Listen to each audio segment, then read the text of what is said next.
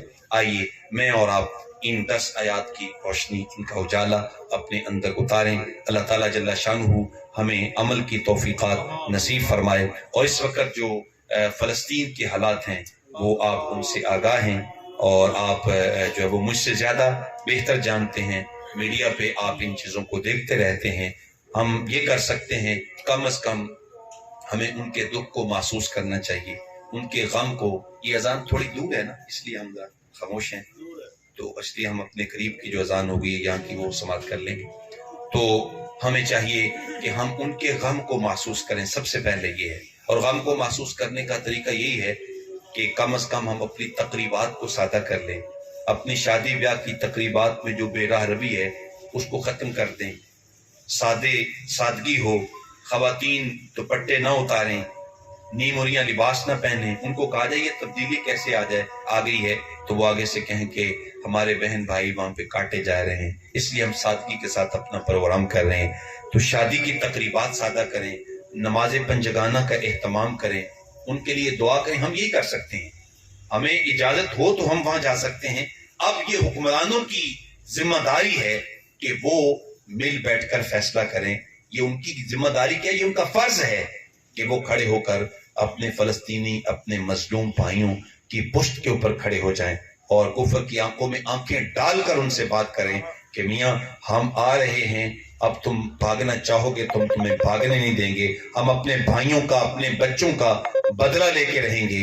لیکن بدقسمتی ہے ہماری کہ ہمارے حکمران سوئے ہوئے ہیں اور ان کو اپنی حکومتیں اور ان کو اپنی کرسیوں کا ایک ایشو ہے، معاملہ ہے. تو آج اس میں ہمارا کردار بھی شامل ہے کہ ہم نے اعمال ہی ایسے کیے ہیں کہ ہمارے اوپر یہ لوگ مسلط ہو گئے ہیں. وہ کسی نے کہا تھا کہ الہی، جب میں کہتا ہوں الہی میرا احوال دیکھ، حکم ہوتا ہے بندے اپنا نام اعمال دیکھ.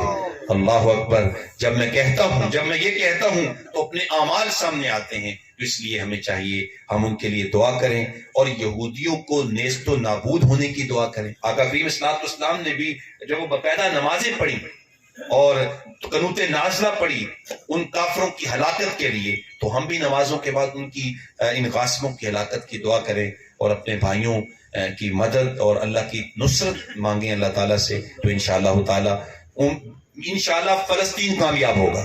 جب خون بہتا ہے تو وہ رائے گا نہیں ہوتا بلکہ وہ جم جاتا ہے، اور ظلم جب بڑھتا ہے تو ظلم مٹ جاتا ہے۔ انشاءاللہ ان غاصبوں اور دہشت گردوں کا ظلم مٹ جائے گا، اور قبلہ اول بیت المقدس ہمارے ان بھائیوں کے خون کی وجہ سے اللہ تعالیٰ مسلمانوں کو دوبارہ عطا فرما دے گا۔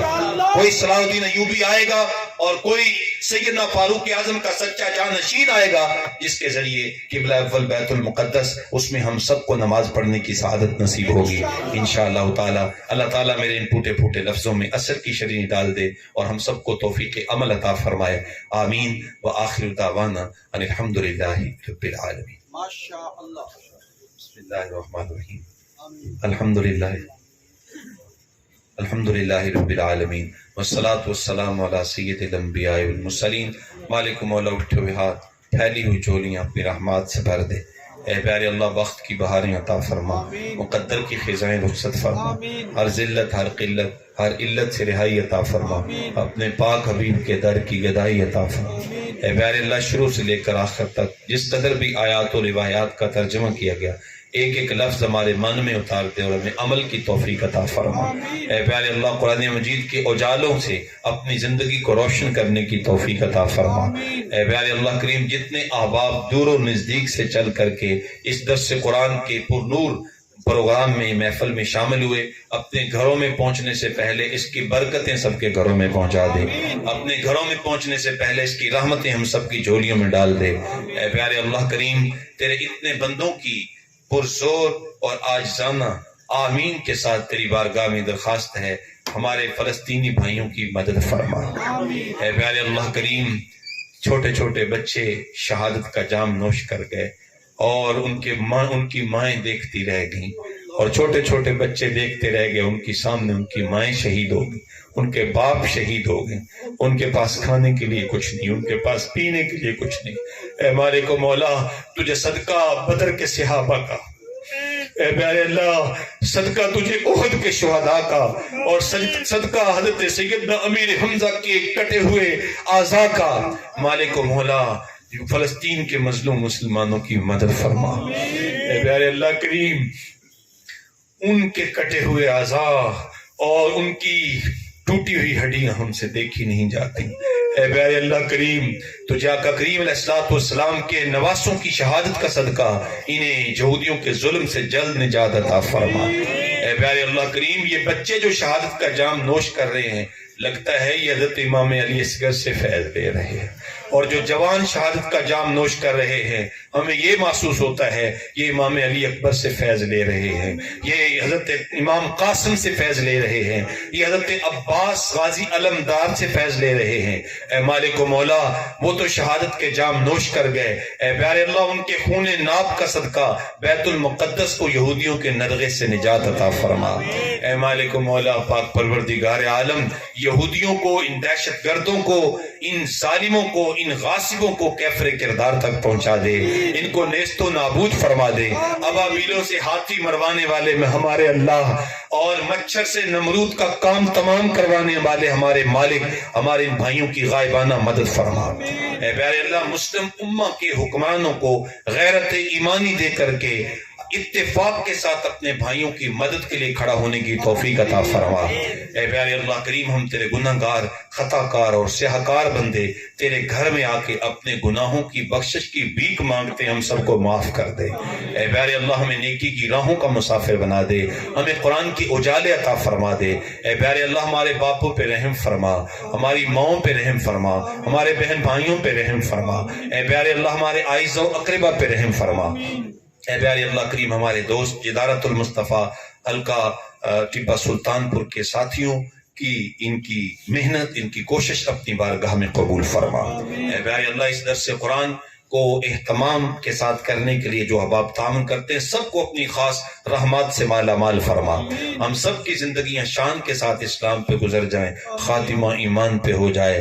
میں سو جاؤں یا مصطفیٰ کہتے کہتے، کھلے آنکھ صلی اللہ کہتے کہتے. وصلی اللہ تعالی علی حبیبہ و آلہ و اصحابہ اجمعین.